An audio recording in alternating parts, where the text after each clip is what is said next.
किसी को भी उम्मीद नहीं थी कि इस आदमी की ताकत का खुलासा उसके शैतानी पंखों के सामने होगा। वो मुश्किल से एक कदम भी हिला, फिर भी हत्या के तथाकथित देवता भी डर से कांप उठे, क्योंकि उस पल दूसरे पक्ष को एहसास हुआ कि उसके पास पौराणिक 7 पंख हैं। महाद्वीप पर सबसे मजबूत रक्त रेखा शक्तिशाली एल्हेम परिवार में हर बच्चा एक पंख वाले टोटेम के साथ पैदा होता है, और पंखों की संख्या जितनी अधिक होती है उसके भीतर उतनी ही अधिक क्षमता और जादुई शक्ति छिपी होती। लेकिन उसके पिछले जन्म में, जिसे वो अपना युद्ध देवता कहता था, उसके पिता ने उसे एक पंखहीन बहिष्कृत के रूप में छुपा दिया ताकि वो उन 7 पंखों की शक्ति को अपने लिए चुरा सके। उस दिन से वो अंतहीन उपहास और अपमान में जी रहा था।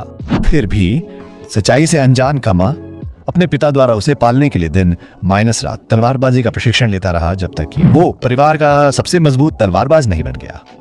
लेकिन एक मिशन के दौरान एस्टर के नेतृत्व में व्यक्तिगत रूप से दस्ते पर अचानक बिना किसी कारण के घात लगाकर हमला किया गया, और केवल एक ही व्यक्ति जानता था कि उनका रास्ता क्या है। वो था उनके पिता, जिन्होंने खुद आदेश दिया था। अपने शरीर को घसीटते हुए एस्टर अपने पिता के सामने खड़ा हुआ और उनसे जानना चाहा कि उन्होंने ऐसा क्यों किया लेकिन उनके पिता ने उन्हें उपहास और तिरस्कार के अलावा कुछ नहीं देखा। तुम मेरे हाथों में एक औजार से ज्यादा कभी नहीं थे, और अब जब मुझे तुम्हारी जरूरत नहीं है तो मैं तुम्हें फेंक दूंगा। ये सुनते ही एस्टर ने झिझकना बंद कर दिया। हाथ में तलवार लिए वो धनुष से छूटे तीर की तरह आगे बढ़ा और सीधे अपने पिता पर हमला कर दिया। लेकिन अंत में वो उस आदमी की गर्दन पर एक ही घाव कर सका, क्योंकि वो आदमी बहुत भी महाद्वीप का सबसे शक्तिशाली प्राणी बन चुका था। तब तक एस्टर पहले ही गंभीर रूप से घायल हो चुका था और उसकी शक्ति तेजी से कम हो गई थी। उसके तुरंत बाद एल्हेम परिवार के 2 सदस्य आए और उसे जादू की जंजीरों से कसकर बांध दिया। मूर्ख, क्या तुम अभी भी नहीं समझ पाए?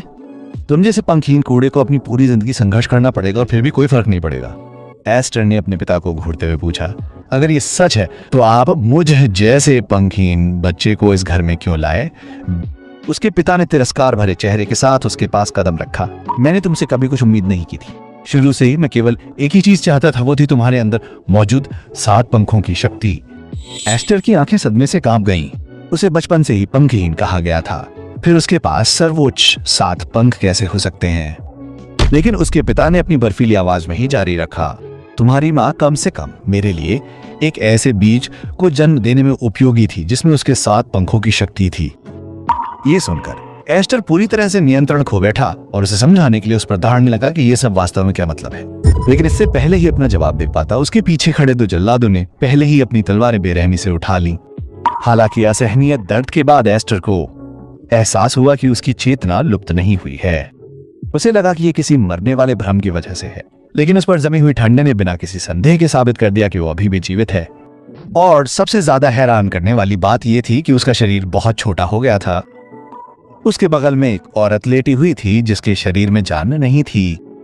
बिना एक पल गंवाए एस्टर ने तुरंत अपना जादू चलाया और अपने पास के इलाके में खोजबीन की। उसे कुछ ही देर में एहसास हुआ कि कुछ लोग बहुत तेजी से उसकी तरफ आ रहे हैं। जैसे ही उसे यह एहसास हुआ, एस्टर का दिल बैठ गया, क्योंकि अगर ऐसा ही चलता रहा तो वो फिर से उसी आदमी के हाथों में पड़ सकता था जैसे पिछले जन्म हुआ था। इसलिए एस्टर ने अपनी पूरी ताकत झोंक दी और उस मृत महिला के आलिंगन से बाहर निकल आया। फिर उसने अपने शरीर के अंदर बचे हुए जादू को भी हिलाया और अपनी पूरी ताकत लगाकर खुद को आगे बढ़ाया। उससे कहा, मैं कसम खाता हूं कि मैं बचूंगा चाहे कुछ भी हो जाए, और एक दिन में तुम्हें इसका खमियाजा भुगतना पड़ेगा। उसे पता ही नहीं चला कि कितना समय बीत गया। उसे बस इतना पता था कि उसका शरीर जल रहा है और उसका दिमाग धीरे धुंधला होता जा रहा है। फिर जब अगला दिन आया तो आखिरकार एक व्यक्ति उसके सामने प्रकट हुआ। वो अपने पीछे खड़े लंबे आदमी की तरफ मुड़ी और पुकारने लगी, पिताजी देखो, यहाँ एक बच्चा है। आदमी ने एस्टर को अपनी बाहों में उठा लिया। उसके चेहरे पर भ्रम साफ झलक रहा था। अजीब है, ऐसी जगह पर एक बच्चा कैसे रह सकता है और वो इतने कठोर वातावरण में कैसे बच गया? अगले ही पल आदमी की आंखें अचानक कांप उठी, क्योंकि उसने दूर तक रेंगने के लंबे निशान देखे। जब उसने फिर से एस्टर की तरफ देखा तो उसकी आंखें पहले से ही अविश्वास से भर गई थीं। ये बच्चा समझ से परे था।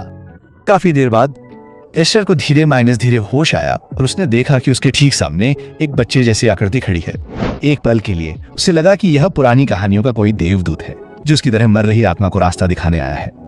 लेकिन अगले ही पल उस छोटी आकृति ने उसकी नाक पकड़ ली और अचानक घुटन होने की उस अनुभूति ने उसे पूरी तरह से एहसास दिलाया कि वो अभी भी जीवित है। जब उसने करीब से देखा तो उसने पाया कि 5 छोटी लड़कियां उसके चारों ओर इकट्ठी हुई थीं, जो उसे हर तरफ से घूर रही थीं। वे उसके हाथ माइनस पैर ऐसे खींचने लगे जैसे वे किसी खिलौने के लिए लड़ रहे हो। अंत में सबसे बड़ी लड़की ने उसे अपनी बाहों में उठा लिया। एस्टर को अभी भी समझ नहीं आ रहा था कि क्या हो रहा है, लेकिन सहज ज्ञान से प्रेरित होकर वो जल्दी से छूटने के लिए संघर्ष कर रहा था। वो जल्दी से छूटने, लेकिन जैसे ही उसने ऐसा किया, 5 लड़कियां और भी उत्साहित हो गई और पागलों की तरह उसका पीछा करने लगी। पहले तो एस्टर बस उन छोटे माइनस छोटे हाथों से जल्द बचना चाहता था, लेकिन अगले ही पल वो सीधा आसमान में उछला और 100 मीटर से भी ऊंची छलांग लगाई। धिक्कार है, ये बहुत बुरा है, मैं इसे नियंत्रित नहीं कर सकता, मैं गिरने वाला हूँ। सौभाग्य से किसी ने उस महत्वपूर्ण क्षण में दौड़कर उसे पकड़ लिया। और जैसे ही एस्टर ने उस आदमी का चेहरा स्पष्ट रूप से देखा, उसकी अभिव्यक्ति तुरंत बदल गई, क्योंकि वो आदमी कोई और नहीं बल्कि एलम हाउस के एक शाखा परिवार का सदस्य विस्काउंट हैग्रीड था। विस्काउंट एस्टर की याद में वो हमेशा पूर्ण न्याय करने वाले व्यक्ति थे। दुख की बात है कि पिछले जन्म में उसकी मौत एक गृह युद्ध में हो गई थी, और उसे यहाँ देखकर एस्टर को एहसास हुआ कि उसका पुनर्जन्म हुआ है। लेकिन फिर भी वो एल्हेम परिवार से बच नहीं पाया था। तभी वे काउंटेस ने एस्टर को अपनी बाहों में ले लिया और मुस्कुराते हुए कहा, ये छोटा लड़का अविश्वसनीय है, ये बहुत छोटा है और इसने जादू का इस्तेमाल करके खुद को हवा में उछाल लिया है। फिर उसने देखा कि एस्टर रो नहीं रहा था और न ही परेशान हो रहा था, बस चुपचाप उसे देख रहा था। इसलिए उसने उसे अपने पास रखा और उसके माथे को धीरे से चूमा। अच्छा बच्चा, डरो मत। अपने पिछले जन्म में उसने कभी ऐसी गर्मजोशी महसूस नहीं की थी। एस्टर कुछ दिनों के लिए वहीं जम गया। उसी समय विस्काउंट ने एस्टर की ओर हाथ बढ़ाया और कहा, इस बच्चे में इतनी शक्ति है कि वो पूरी दुनिया को हिला सकता है, और उसके शरीर पर मौजूद टोटम इसका सबसे अच्छा सबूत है। आईने से देखने पर एस्टर को आखिरकार वो साफ दिखाई दिया। वो 7 पंखों वाला टोटम था। जैसे ही उसने ड्यूक द्वारा पिछले जन्म में कही गई बातों को अपने जीवन से जोड़ा, एस्टर को सच्चाई समझ में आ गई। उस आदमी ने उसे पहले कभी नहीं बचाया था, वो जानबूझकर उसे अपने साथ ले गया था, सिर्फ उसके अंदर के 7 पंखों की शक्ति को चुराने के लिए। और उस कमीने में इतनी हिम्मत थी कि उसने अपने पंख खुद नोच लेने के बाद भी ऐसी बातें कहीं। उसने जो कुछ भी हासिल किया, उसकी हर तथाकथित शान एस्टर के 7 पंखों की बदौलत ही बनी थी। तभी अचानक वे काउंटेस ने पूछा, मेरे बेटे, तुम इस बच्चे के साथ क्या करने की योजना बना रहे हो? एस्टर का दिल तुरंत बैठ गया। वो बड़ी मुश्किल से ड्यूक एलम के हाथों में पड़ने से बच पाया था। क्या वाकई इस बार उसे ड्यूक के ही किसी अधीनस्थ द्वारा सौंप दिया जाने वाला था? लेकिन उसे आश्चर्य हुआ कि विस्काउंट का ऐसा करने का कोई इरादा नहीं था। इसके बजाय वो एस्टर को अपने बेटे की तरह पालना चाहता था। फिर उसने एस्टर के बालों में हाथ फेरा और धीमी आवाज में कहा, ये अभी भी एक बच्चा है जो उड़ना भी नहीं जानता, कोरिक्का। जब तक वो अपने पैरों पर खड़ा नहीं हो जाता, तब तक मैं उसकी देखभाल की जिम्मेदारी लूंगा। उस शुद्ध निष्कलंक दयालुता ने एस्टर को स्तब्ध कर दिया, क्योंकि एक पारिवारिक गर्मजोशी थी जिसे उसने अपने पिछले जीवन में कभी महसूस नहीं किया था। उसी समय 5 लड़कियां जो दरवाजे के बाहर चुपचाप सुन रही थीं, अचानक फिसल गईं और जमीन पर गिर गईं। तरूरी लड़की ने अजीब ढंग से समझाया, हम बस बच्चे को लेकर चिंतित थे, इसलिए हम बाहर छिपकर उसकी 5 प्यारी बेटियों को देखते रहे। उसकी 5 प्यारी। विस्काउंट को गुस्सा नहीं आ रहा था, उसकी आंखों में केवल प्यार और स्नेह झलक रहा था।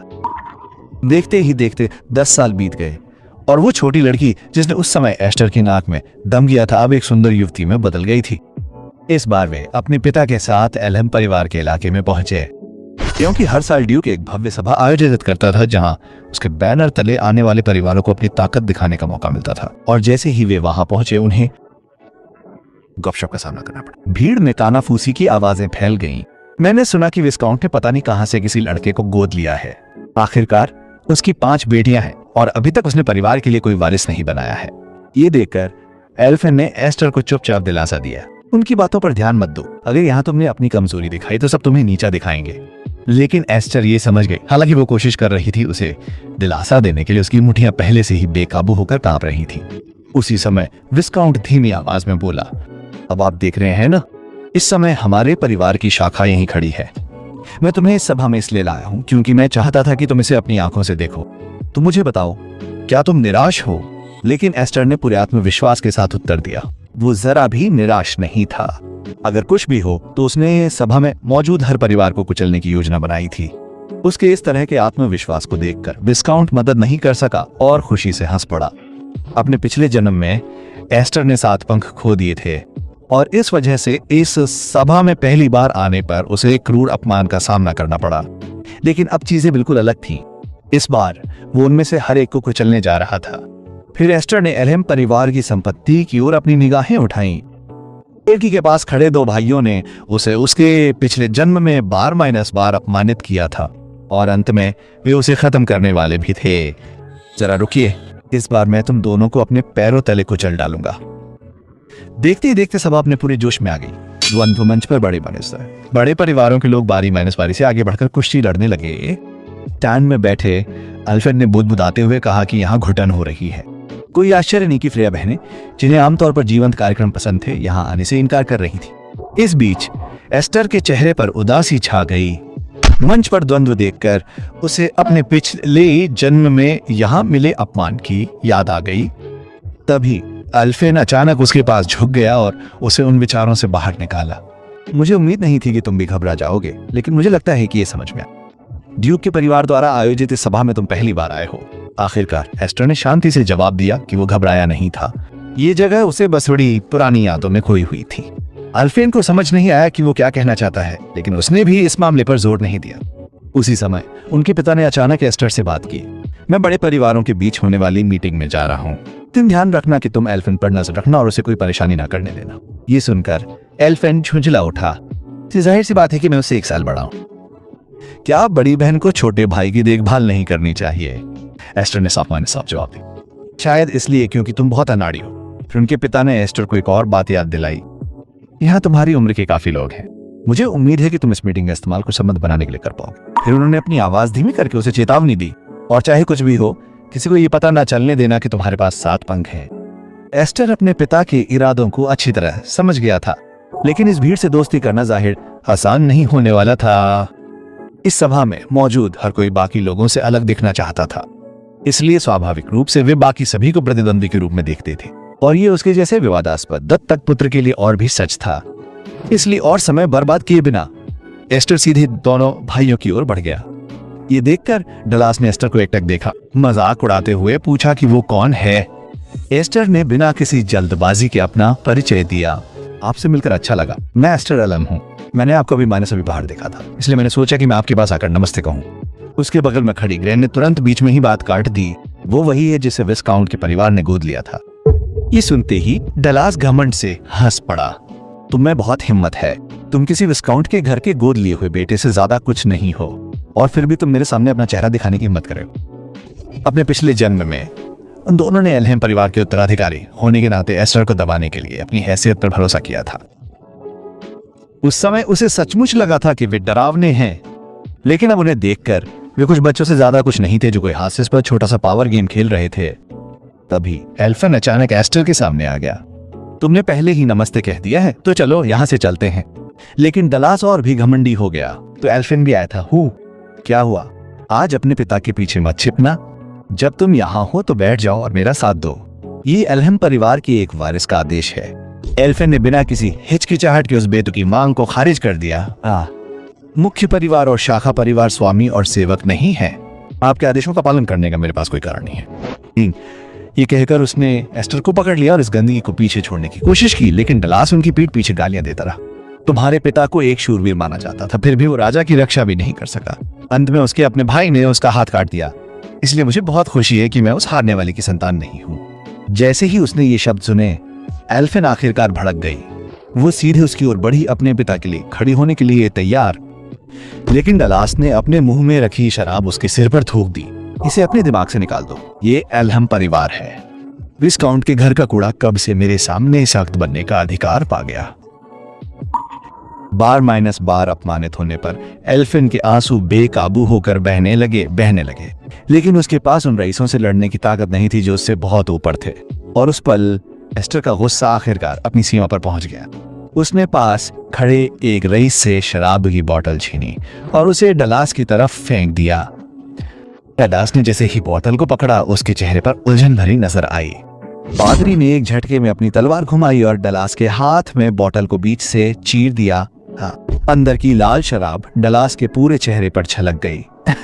तो एल्हेम परिवार बस इतनी हवा कर सकता है। मुझे लगा कि तुम कम से कम ऐसी चीज को तो रोक पाओगे। तुम बेवकूफ कमीने। तुमने मेरे पिता और मेरी बहन का अपमान करने की हिम्मत की, तो चलो इसे अभी ठीक से निपटाते हैं। उसी समय दूसरी तरफ एक गार्ड मीटिंग हॉल में घुसा जहां प्रमुख परिवारों के मुखिया इकट्ठा थे। कुछ भयानक हुआ है। ट्यूब के उत्तराधिकारी और विस्काउंट के दत्तक पुत्र दोनों ने कदम रखा है पर द्वंद्व मंच। ये सुनते ही उनके पिता के चेहरे पर भाव बदल गए और वे तुरंत बैठक कक्ष से बाहर चले गए। तभी एल्फिन भी दौड़ता हुआ उनकी ओर आया। पूरी कहानी सुनने के बाद उसका दिल बैठ गया, क्योंकि वो जानता था कि एस्टर के अंदर 7 पंखों की सर्वोच्च शक्ति है। सालों पहले एस्टर एक बार पहले ही नियंत्रण खो चुका था। उस समय उसके अंदर से निकलने वाले हिंसक जादू से उसकी 5 प्रतिभाशाली बेटियां डर के मारे कांप उठती थीं। यहां तक कि उसे खुद उस शक्ति को दबाने के लिए भी बहुत मेहनत करनी पड़ी थी। अगर इस द्वंद्व के बीच में 7 पंखों वाला टोटेम सबके सामने आ जाता तो इसके नतीजे कल्पना से परे होते। एल्हिम परिवार में किसी के टोटेम में जितने अधिक पंख होते हैं उसके अंदर उतना ही अधिक जादू और क्षमता छिपी होती है, और आज तक कोई भी 7 पंखों तक नहीं पहुंच पाया था। उस समय डलास ने अहंकार पूर्वक अपने 4 पंखों वाले टोटेम का खुलासा किया। मूर्ख, तुम कुछ भी नहीं हो सिवाय गोद लिए हुए बदमाश के, और फिर भी तुम ड्यू के परिवार के खिलाफ खड़े होने की हिम्मत करते हो। आसपास के रईसों में तुरंत उत्साह भर गया, क्योंकि 4 पंख होना भी एक अविश्वसनीय रूप से दुर्लभ अस्तित्व था। जैसे हर तरफ से प्रशंसा की बौछार होती गई। डलास की आंखों में उबास और भी तेज होता गया। तो फिर हमें अपना पंख दिखाओ टोटेम भी।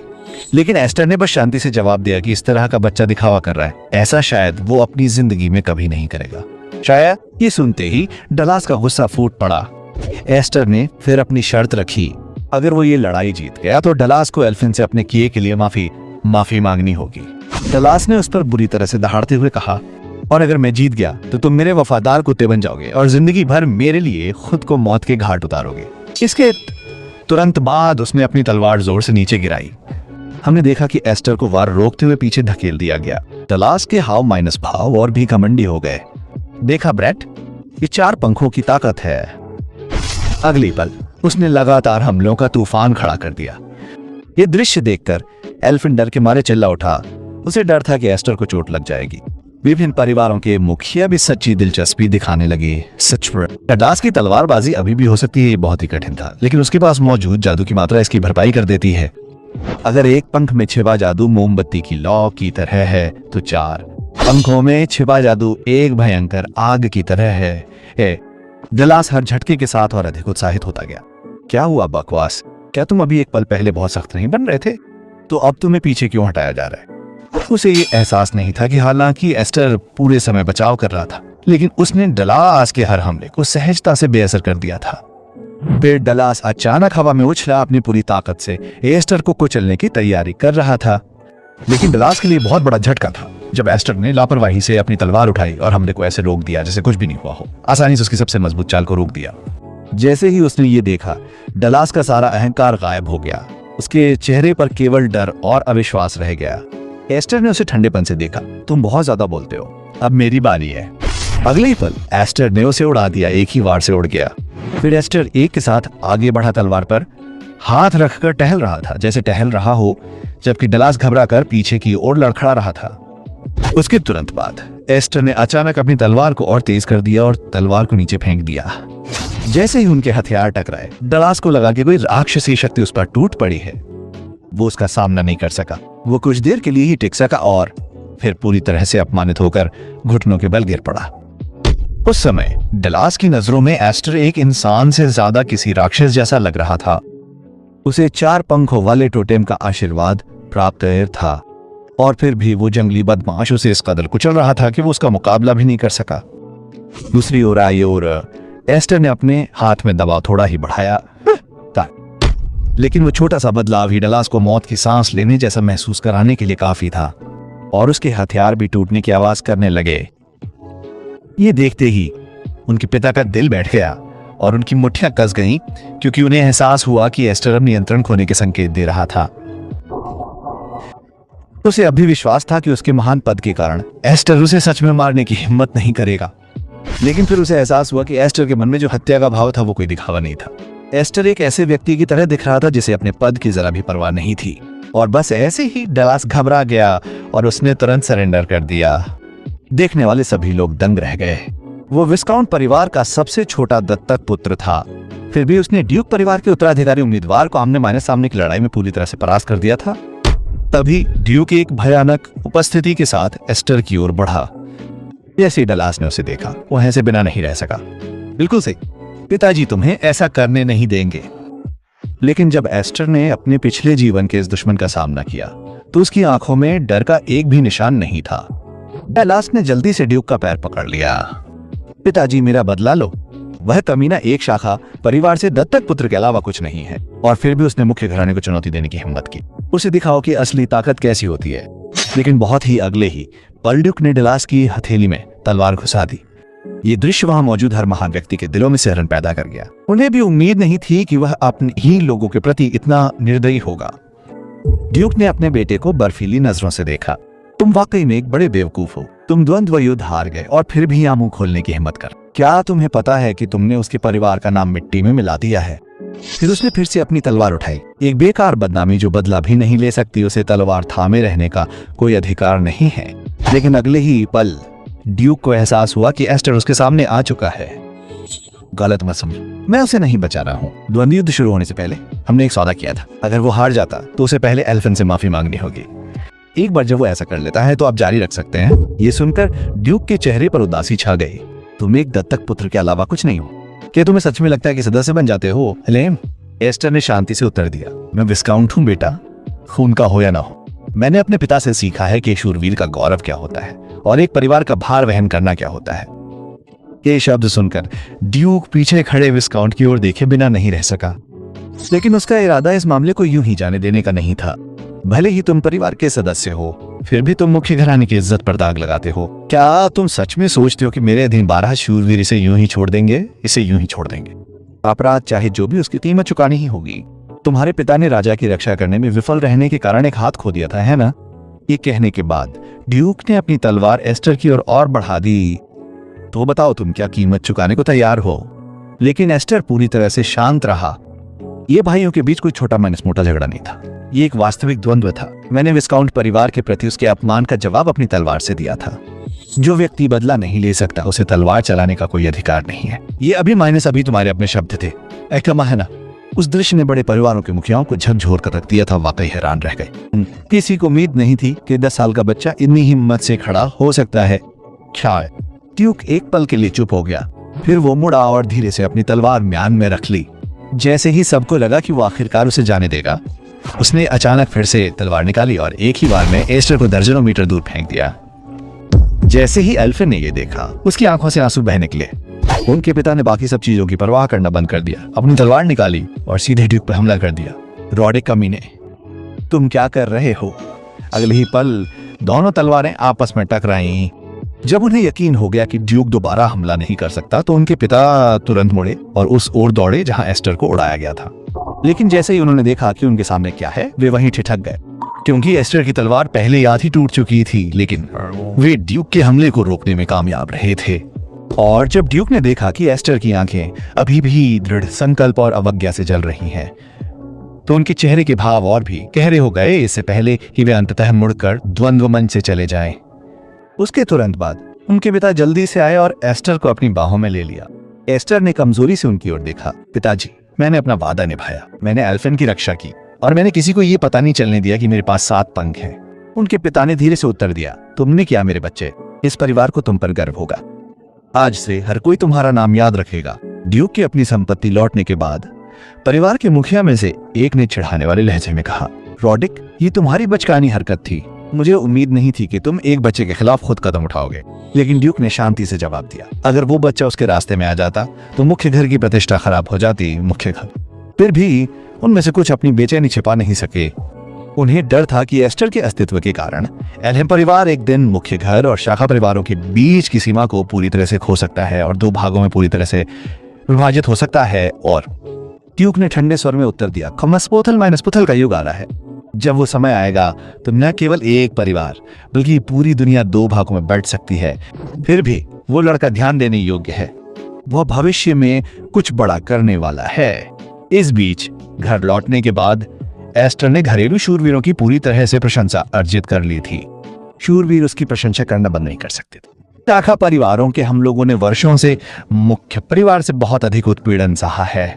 किसने सोचा था कि केवल 10 साल की उम्र में युवा मालिक ड्यूक परिवार के अहंकार को पूरी तरह से कुचल देगा। वो ड्यूक के बेशर्म हमले को रोकने में भी कामयाब रहा, लेकिन एस्टर इस वजह से घमंडी नहीं हुआ, नहीं उसने जरा भी आराम किया। वो अच्छी तरह जानता था कि अभी उसे ड्यूक से बदला लेने का कोई अधिकार नहीं है। हालांकि उसके सातों दानवीय पंखों में लगभग अनंत शक्ति थी, लेकिन उसका कोई वास्तविक नियंत्रण नहीं था। एक गलत कदम और वो स्पॉट में नियंत्रण खो देगा। इसलिए वो केवल 7 दानवीय पंखों की सीमाओं का परीक्षण कर सकता था, बिना खुद को नियंत्रण से बाहर जाने दिए। और इससे पहले कि एस्टर गंभीर हो पाता, उसके सामने के सभी शूरवीरों को पहले ही जमीन पर गिरा दिया गया था। तभी एल्फेन उसके पास आया और उससे कहा कि उनके पिता उसे कुछ बहुत जरूरी देना चाहते हैं। ये सुनकर एस्टर बस जाने ही वाला था कि अचानक उसकी नजर एल्फेन के कपड़ों पर पड़ी। क्योंकि वो बिल्कुल भी अच्छी नहीं थी, तो अब तुमने उसे क्यों पहना है? एल्फ ने शांति से उत्तर दिया कि सभा में जो हुआ उससे उसे एहसास हुआ कि वो ऐसे ही नहीं चल सकती। वो हमेशा के लिए एस्टर के पीछे नहीं छिप सकती थी। इसके साथ ही उसने एक लकड़ी की तलवार सीधे उस पर तान दी। उसने कहा, तुम मेरे साथ ठीक से ट्रेनिंग करोगे, चलो मिलकर मजबूत बनते हैं। इसके बाद एस्टर अपने पिता के कमरे की ओर चला गया। उसके पिता ने उसकी ओर देखा और कहा, बेटा, जिस दिन से तुम इस घर में आए हो तब से पूरे 10 साल हो चुके हैं। मैंने सोचा था कि जब तक तुम बड़े नहीं हो जाते तब तक मैं तुम्हें यह नहीं बताऊंगा, लेकिन पहले तुमने जिस तरह से प्रदर्शन किया है उसे देखकर मुझे लगता है कि अब समय आ गया है कि मैं सौंप दूं। उस शानदार और गहरी जादू शक्ति से भरी अंगूठी को देखकर एस्टर खुद को रोक नहीं पाया और पूछा, पिताजी ये क्या है? ये क्या है? उसके पिता ने शांति से जवाब दिया, ये परिवार के मुखिया का प्रतीक है। ये सुनकर एस्टर वहीं ठिठक गया। उसने कभी नहीं सोचा था कि उसके पिता उसे, जिसका कोई खून का रिश्ता नहीं है, परिवार का उत्तराधिकारी चुन लेंगे। फिर उसके पिता ने आगे कहा, इस समय यह परिवार खतरे के मुहाने पर खड़ा है। हर तरफ से प्रबल शत्रु हमें घेरे हुए हैं, इसलिए उत्तराधिकारी का पद अब और खाली नहीं रह सकता। ये सुनकर एस्टर से रहा नहीं गया और उसने पूछा, तो क्या सचमुच मेरी बहनों को कोई आपत्ति नहीं है? उसके पिता ने उत्तर दिया, अगली बार जब मैं उन्हें नाइट एकेडमी ले जाऊंगा तो मैं उन्हें खुद सब कुछ समझाऊंगा। ये सुनकर एस्टर हंसे बिना नहीं रह सका। वे निश्चित रूप से इस बात से खुश नहीं होंगे। आखिरकार वे आपके असली उनके रिश्तेदार हैं, खासकर सिस्टर कुडो और सिस्टर मार्फा। अगर उन्हें पता चल गया तो वे निश्चित रूप से पागल हो जाएंगे।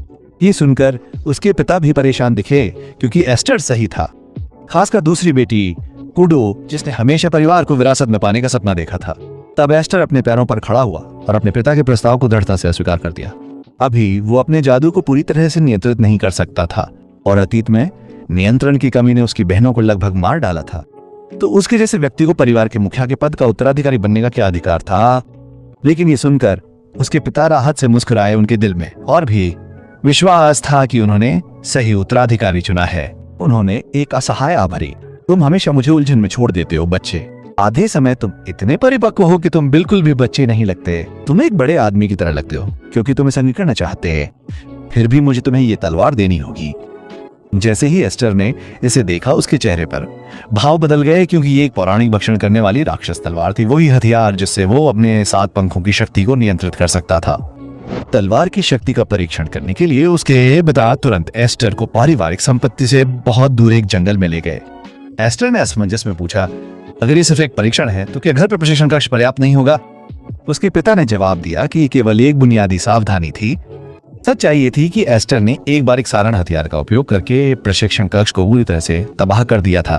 फिर उसके पिता ने दानव की तलवार पर लगी सील को खोला, लेकिन जैसे एस्टर ने इसे स्पष्ट रूप से देखा, उसका दिल पसीज गया, क्योंकि ये एक टूटी हुई तलवार थी जिसमें पूरी धार नहीं थी।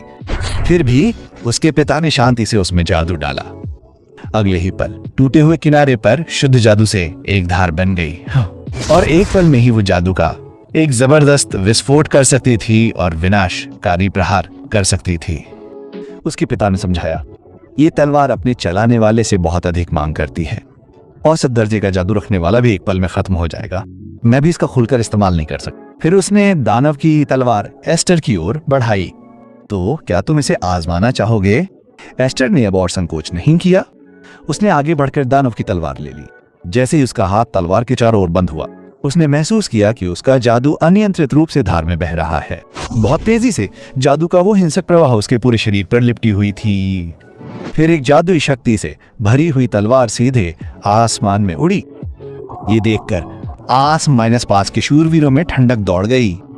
कुछ को लगा कि आसमान से कोई उल्का पिंड गिरा है। दूसरी ओर एल्फिन बिल्कुल भी परेशान नहीं दिख रहा था।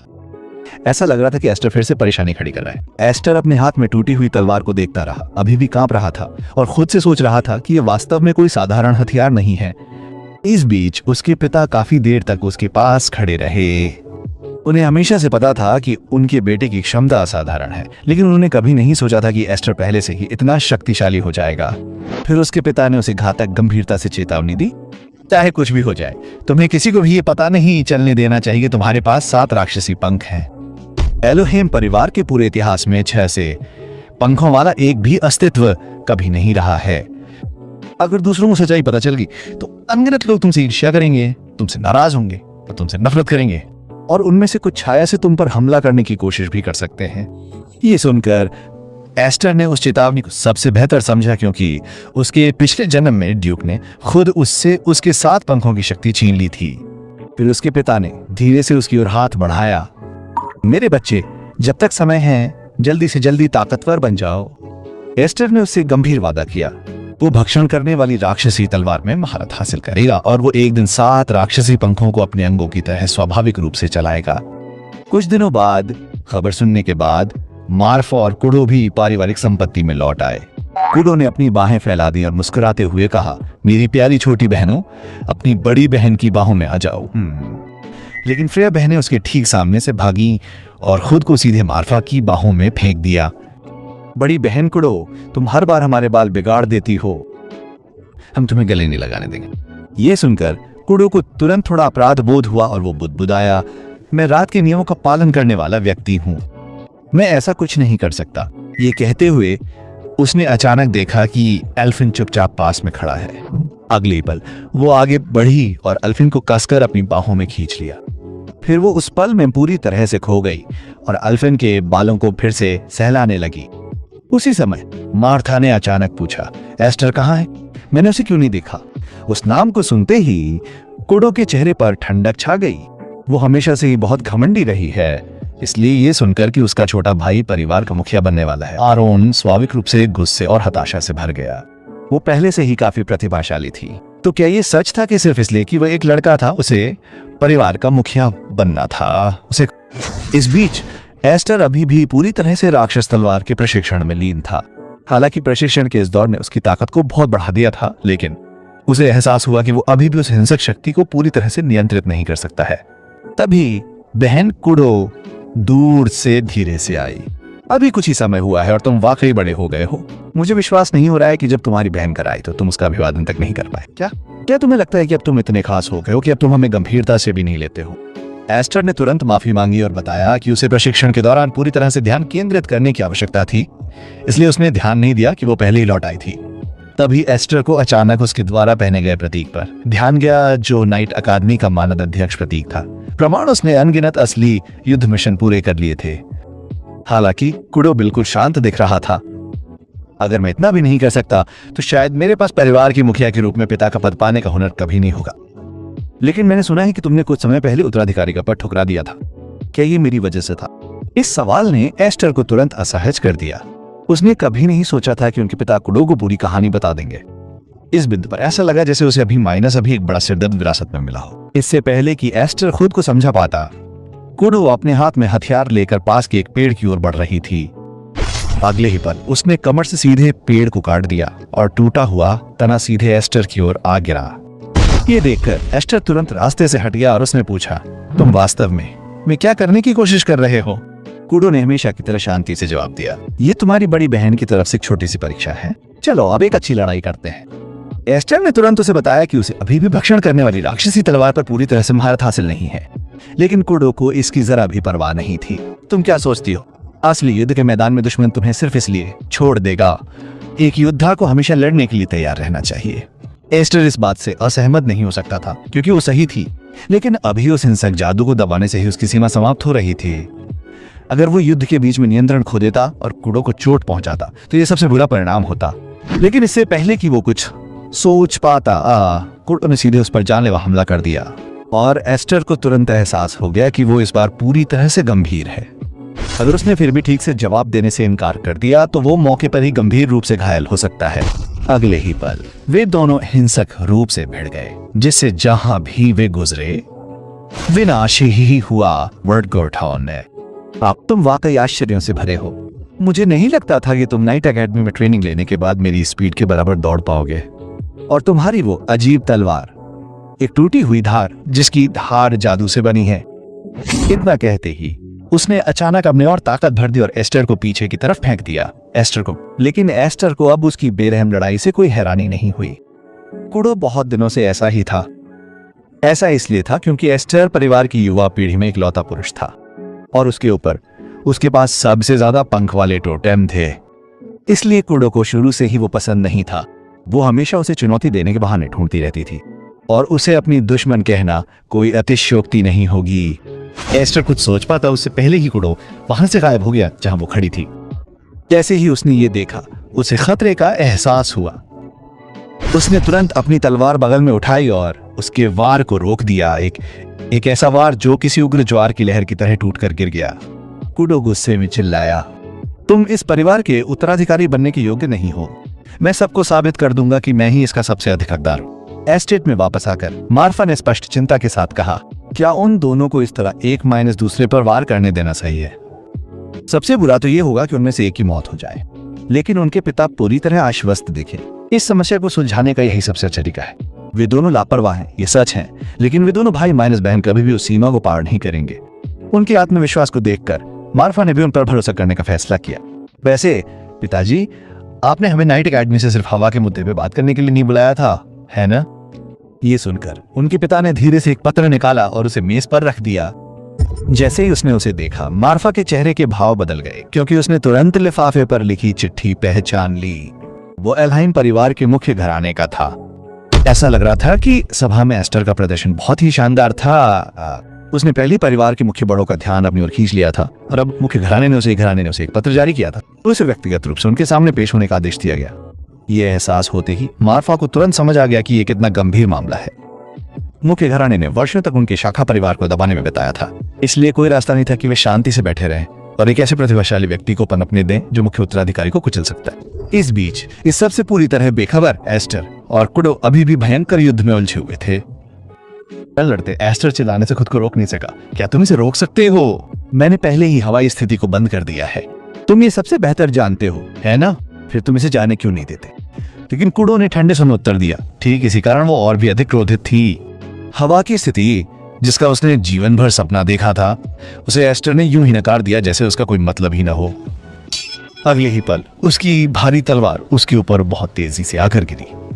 उस पल एस्टर को लगा जैसे वो किसी किशोरी का सामना नहीं कर रहा है, बल्कि किसी जंगली जानवर का सामना कर रहा है जिसने पूरी तरह से अपना नियंत्रण खो दिया है। ये देखकर एस्टर ने तुरंत अपनी तलवार की ताकत को दूसरी तरफ मोड़ने की तकनीक का इस्तेमाल किया और उसे एक तरफ धकेल दिया। उसने उस छेद को पकड़कर तुरंत पलटवार करने की कोशिश की, लेकिन अंत में एस्टर ने कुडो की ताकत को कम करके आंका था।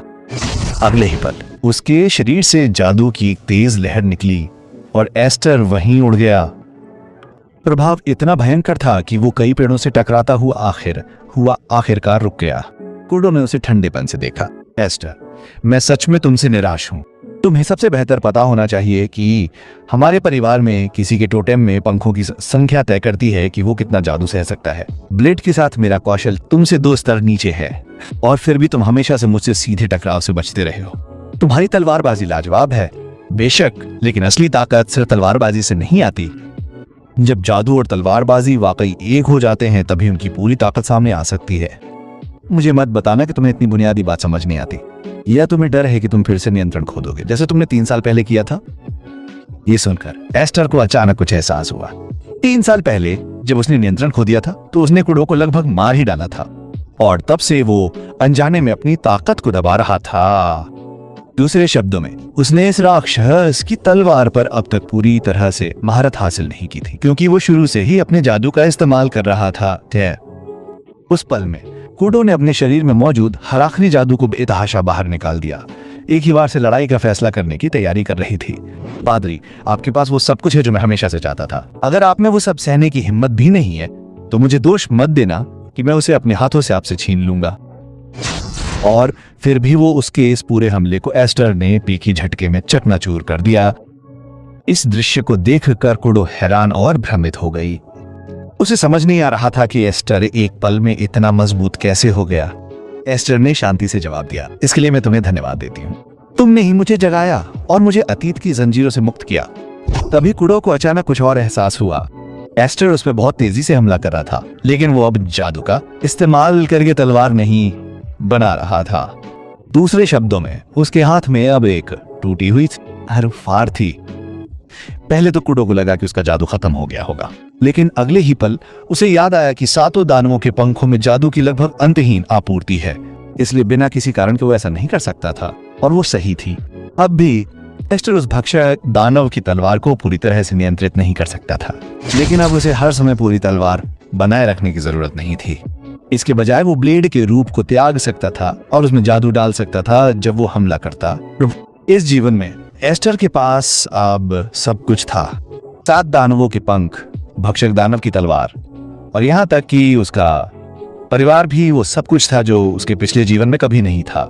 लेकिन इस पल से अगर ये सब उसके पास मौजूद चीजों की रक्षा के लिए था, तो वो खुद को फिर कभी जंजीरों में नहीं बंधने देगा। अगले ही पल एस्टर ने टूटी हुई तलवार उठाई और कुडो पर सीधा हमला किया है, लेकिन जैसे ही वो हिला, उसकी आकृति गायब हो गई। कुडो कुछ कर पाती उससे पहले एस्टर ने उसके गार्ड के छेद पर कब्जा कर लिया था। फिर एक बार हुआ और लड़ाई खत्म हो गई। उसने उसे पूरी तरह से हरा दिया था। बहुत देर बाद कुडो आखिरकार बेहोशी से जाग गई। परिचित परिवेश को देखते हुए उसने महसूस किया कि किसी तरह उसे पहले ही उसके कमरे में वापस लाया जा चुका था।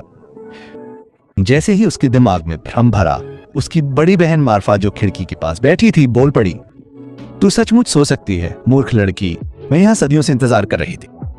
ये सुनकर कुडो ने तुरंत पूछा कि बाद में क्या हुआ, क्योंकि वो लगभग तुरंत बेहोश हो गई थी और उसे नहीं पता था कि वो वापस कैसे आई। मार्था ने एक चंचल मुस्कान के साथ उत्तर दिया, एस्टर तुम्हें खुद वापस ले गया और उस लड़के ने ये भी कहा कि तुम लड़ाई के बीच में सो गई थी। उसने सोचा कि तुम शायद घर की यात्रा से थक गई हो।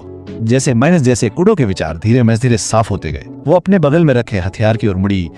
बेशक वो समझ गई कि एस्टर ने केवल उसे बचाने के लिए ये बातें कही थी। गौरव, उस लड़ाई के आखिर में उसे सच में यकीन था कि उसने उसे एक ही बार में बेहोश कर दिया था, लेकिन अब जब उसने इस पर विचार किया तो उसे आखिरकार सच्चाई का एहसास हुआ। वार से ठीक पहले एस्टर ने लगभग सारा जादू वापस ले लिया था, बस उसका एक छोटा सा निशान बचा था। और फिर भी वो इतनी डरी हुई थी कि वो वहीं बेहोश हो गई। अब इस बारे में सोचकर उसे शर्म आ गई। उस विचार से कुडो के मुंह का कोना धीरे से उठा। वो मुझसे बहुत छोटा हो सकता है, लेकिन चाहे कुछ भी हो, हम फिर भी एक परिवार हैं और ये कभी नहीं बदलेगा। और उसके ऊपर भले ही वो छोटा बदमाश आमतौर पर हानि रहित दिखता था, लेकिन जैसे ही उसने सचमुच लड़ना शुरू किया, खुद कुडो भी अपनी रीढ़ में एक अजीब सी ठंडक महसूस करने से खुद को रोक नहीं पाई। अगले पल वो बिस्तर से कूद गई, अपना हथियार उठाया और एस्टर के साथ एक और 300 राउंड के लिए हमला करने के लिए तैयार हो गई। लेकिन मारा ने उसे शांति से याद दिलाया, तुम बहुत देर कर चुकी हो, एस्टर पहले ही जा चुका है। ये सुनकर कुडो सत रह गया और तुरंत पूछा।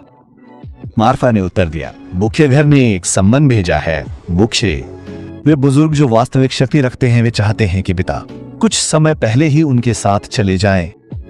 जैसे ही उसने ये सुना, कुडो के चेहरे पर आश्चर्य छा गया। वे बुजुर्ग लगभग कभी भी किसी भी चीज में शामिल नहीं होते थे, इसलिए अगर उन्होंने अचानक एस्टर को बुलाया है तो यह संभवतः एक अच्छा संकेत नहीं हो सकता है। आखिरकार उसने कुछ समय पहले ही सभा में ड्यूक के उत्तराधिकारी को कुचल दिया था और एलिमेन घर के गौरव को बुरी तरह से नुकसान पहुंचाया था। इस बीच मुख्य घर की ओर जाते हुए पिता ने एस्टर को उन बुजुर्गों के बारे में समझाना शुरू कर दिया। वे ऐसे व्यक्ति थे जिनके पास अत्यधिक शक्ति या प्रभाव था। मोर्चे से सेवानिवृत्त होने के बाद भी उनके पास अभी भी बहुत अधिकार था। यही कारण है कि लोग अक्सर उन्हें छाया शासक कहते थे।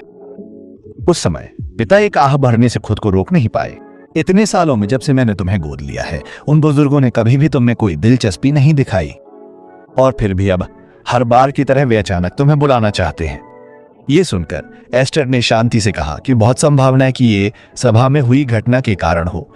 उन पुराने कट्टरपंथियों की नजर में परिवार का सम्मान मानव जीवन से अधिक मायने रखता था, इसलिए जो कोई भी परिवार के नाम को बनाए रखता था, उसे उनके आदेश से जानवरों के पिंजरे में डाल दिया जाता था। ये सुनकर पिता ने भौहें सिकोड़ते हुए पूछा कि एस्टर को ये अफवाहें कहां से पता चली, क्योंकि उसने जो कहा वो परेशान करने वाला था। लोगों को जानवर के सामने फेंकना वास्तव में बड़ों की सामान्य सजाओं में से एक था। एस्टर केवल अजीब तरीके से जवाब दे सका। मैंने सभा में लोगों को इसके बारे में बात करते हुए सुना। पिता ने इस मामले को और आगे नहीं बढ़ाने का फैसला किया और बस इतना कहा, क्या तुम सच में कुडो को अलविदा कहे बिना जा रहे हो? वो लड़की भले ही बहुत गुस्से वाली हो, लेकिन वो तुमसे तब से जुड़ी हुई है जब तुम दोनों बच्चे थे। एस्टर ने जवाब दिया, दरअसल मैंने मूल रूप से अपनी 5 बहनों को अच्छे से अलविदा कहने की योजना बनाई थी, लेकिन बहन कुडो मुझे हर दिन मुकाबले में घसीटती रहती है। अगर उसे पता चल गया तो वो बड़ों से मिलने के लिए मेरे साथ आने की जिद कर सकती है। ये कहते हुए एस्टर ने अपनी कमर पर लटकी हुई राक्षसी तलवार को छुआ। फिर भी सिस्टर कुडो की बदौलत मैं आखिरकार समझने लगा हूं कि अपने जादू को कैसे नियंत्रित किया जाए। फिर एस्टर ने अपने पिता की ओर एक गंभीर भाव से देखा। अगर वे लोग वास्तव में मेरे 7 राक्षसी पंखों का रहस्य जान जाते हैं, पिताजी, चाहे कुछ भी हो जाए मुझे बचाने की कोशिश मत करना।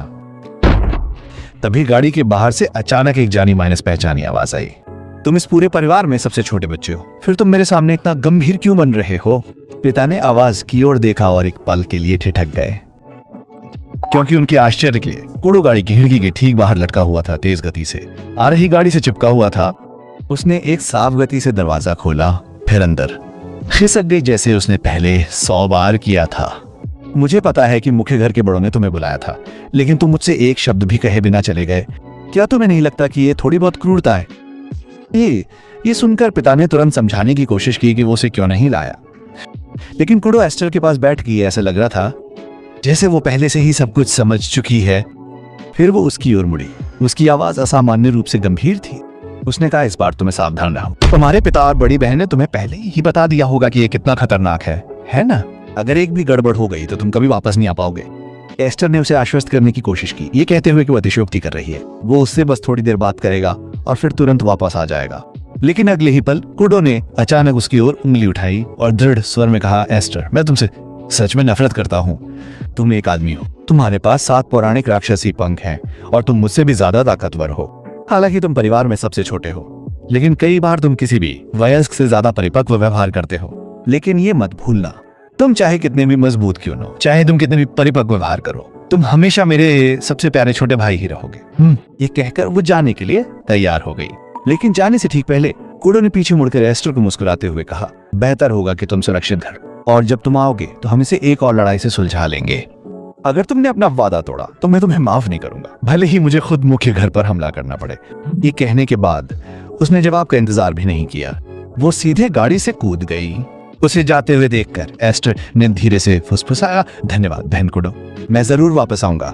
डूबते सूरज के नीचे कुडो तुरंत नहीं गई। वो बस वहीं खड़ी रही और गाड़ी के गायब होने की दिशा में बार हाथ हिलाती रही। उसके कुछ देर बाद पिता एस्टर को मुख्य घर के क्षेत्र में ले आए। वहां पहले से ही कुछ शूरवीरों का एक समूह काफी देर से इंतजार कर रहा था। स्वागत है, ब्रांच परिवार के लॉर्ड हैग्री। बुजुर्ग पहले से ही आपका इंतजार कर रहे हैं। पिता ने शांति से उत्तर दिया कि उन्हें रास्ता दिखाने की कोई जरूरत नहीं है। वो पहले से ही जानते थे कि यहाँ से आगे क्या करना है। लेकिन शूरवीरों ने भारी आवाज में जवाब दिया कि उन्हें व्यक्तिगत रूप से सुनिश्चित करने का आदेश दिया गया कि युवा मास्टर को बुजुर्गों के सामने लाया जाए। जैसे ही माहौल तुरंत तनावपूर्ण हो गया, पिता को तुरंत एहसास हुआ कि कुछ गड़बड़ है। ये बैठक आसान नहीं होने वाली थी, इसलिए उन्होंने धीरे से एस्टर को याद दिलाया कि आगे चाहे कुछ भी हो, उसे शांत रहना होगा। लेकिन एस्टर का ध्यान पहले ही पास के प्रशिक्षण मैदान की ओर चला गया था। उसने तुरंत देखा कि डलास कहीं नहीं दिख रहा है। जाहिर तौर पर उसकी पिछली चोटें अभी भी ठीक नहीं हुई थीं। जब पिता ने देखा कि एस्टर ने कोई प्रतिक्रिया नहीं दी है, तो उन्होंने एक बार फिर खुद को दोहराया। ये सुनकर एस्टर फिर से ध्यान में आ गया और तुरंत वादा किया कि चाहे कुछ भी हो जाए वो शांत रहेगा। उसके बाद पिता और पुत्र ने अपनी तलवारें सौंप दी और अंदर चले गए। कमरे में इतना भारी और जानलेवा माहौल था कि सांस लेना मुश्किल हो रहा था। फिर सिरहाने बैठे बूढ़े ने धीरे से अपना मुंह खोला। मेरे पोते को उसने भून दिया। इस जगह पे कदम रखे हुए आपको 10 साल से ज्यादा हो गए हैं। उन शब्दों को सुनकर पिता तुरंत एक घुटने के बल बैठ गए और सम्मान से झुक गए। मुख्य घर के 6 मुखिया को बहुत समय हो गया है। ये देखकर एस्टर ने अपने पिता के उदाहरण का पालन किया और अभिवादन में अपना सिर झुकाया। लेकिन जिस पल उसे उस आदमी की उपस्थिति का एहसास हुआ, एस्टर का दिल बुरी तरह से कांप उठा, क्योंकि वहां बैठा व्यक्ति एल्हम परिवार की छाया में छिपा हुआ राक्षस था। जेनिस परिवार का 6ठा कुलपति। और उसके बगल में विभिन्न शाखा परिवारों से सेवानिवृत्त हुए पूर्व नेता बैठे थे। एस्टर ने उनमें से कुछ को सभा में पहले भी देखा था। दृश्य देखकर एस्टर हैरान होने से नहीं बच सका। ड्यूक यहाँ बिल्कुल भी नहीं था। जेनिस सबसे ऊंचे स्थान पर बैठे हुए उसके विचारों को पढ़ते हुए, और जिसे उसे ढूंढने की जरूरत नहीं है। बच्चे ऐसा लगा जैसे उसे ढूंढने के बच्चे। वो शाही शूरवीरों के सेनापति के रूप में भी काम करता है, इसलिए उसके पास इस तरह की छोटी बातों से निपटने का समय नहीं है। इसलिए हम बूढ़े लोग उसके लिए ये सब कर रहे हैं। ये सुनकर एस्टर अपना आश्चर्य छिपा नहीं सका। अपने पिछले जन्म में उसे इस बुजुर्ग से मिलने का कभी मौका नहीं मिला था, इसलिए पहले उसने उसके बारे में बहुत कुछ नहीं सोचा था। लेकिन अब जब उसने उसे व्यक्तिगत रूप से देखा तो एस्टर को एहसास हुआ कि इस व्यक्ति का अधिकार वास्तव में ड्यूक से भी अधिक हो सकता है। वो ऐसे बोल रहा था जैसे वो पहले ही सेवानिवृत्त हो चुका हो, फिर भी वो एक शब्द से इतने शक्तिशाली व्यक्तियों को बुला सकता था। इससे पता चलता है कि उसका प्रभाव वास्तव में कितना भयानक था। ये देखकर पिता ने समय बर्बाद करना बंद कर दिया और सीधे बुजुर्गों से पूछा कि उन्होंने एस्टर को यहाँ क्यों बुलाया। जेनिस ने धीरे से उत्तर दिया, हैकफ्राइड, आपने पहली कारण का अनुमान लगा लिया है ना? तो अन्यथा दिखावा क्यों? कुछ दिन पहले की वो सभा आपके सबसे छोटे बेटे द्वारा पूरी तरह से गड़बड़ कर दी गई थी और इसके कारण मुख्य घर की गरिमा को बहुत नुकसान पहुंचा था। पिता ने तुरंत उत्तर दिया कि ड्यूक रॉड्रिक ने उस समय व्यक्तिगत रूप से इस मामले को संभाल लिया था, लेकिन वहां मौजूद बड़ों का इरादा इसे यहीं खत्म नहीं होने देना था। उनकी नजर में पिता को एस्टर को परिवार में कभी गोद नहीं लेना चाहिए था। एक के बाद एक वे बोलते गए। पहले तो हम आंखें मूंदने को तैयार थे, लेकिन अब इस बच्चे ने मुख्य घर में अपने दांत दिखा दिए हैं। अगर ऐसा है तो उसे निर्वासन ही मिलना चाहिए। और हिग, उसके दत्तक पिता के रूप में तुम भी इसकी जिम्मेदारी लेते हो। ये देखकर एस्टर तुरंत आगे आया और बोला, जो कुछ भी हुआ वो अकेले मैंने किया था, इसका मेरे पिता से कोई लेना माइनस देना नहीं है। पिता ने चुपचाप सिर हिलाया। बड़ों ने ठंडे स्वर में कहा, ऐसा लगता है कि इस बच्चे में अनुशासन की कमी है। वह बिना अनुमति के हमारी बातचीत में बाधा डालने की हिम्मत कर रहा है। क्या तुम सच में सोचते हो कि एल्हाइम नाम वाले 12,000 शूरवीर एक हैं? सच तो यह है कि अनगिनत लोग उस सर्वोच्च आसन को भूखे जानवरों की तरह देखते हैं। हम ऐसा इसलिए करते हैं क्योंकि हमें डर है कि तुम एक दिन एल्हाइम के लिए एक खतरा बन जाओगे। फिर जिनी ने धीरे से एस्टर के पिता की ओर तलवार बढ़ा दी। उस समय तुम राजा की रक्षा करने में विफल रहे थे, इसलिए इसी कमरे में रॉड्रिक ने तुम्हारा एक हाथ काट दिया और अब परिवार के प्रति अपनी वफादारी साबित करने की बारी तुम्हारी है। अगर तुम खुद उस बच्चे का सिर काट दोगे तो मैं तुम्हारी पिछली गलती को माफ कर दूंगा। लेकिन इससे पहले कि वो अपनी बात खत्म कर पाता, पिता तुरंत चले गए। मैं अपने बेटे को अपने हाथों से मारने के बजाय उसकी जगह हर सजा सहना पसंद करूंगा। अपने पिता की ये बातें सुनकर एस्टर कुछ देर वहीं खड़ा रहा और होश में नहीं आया।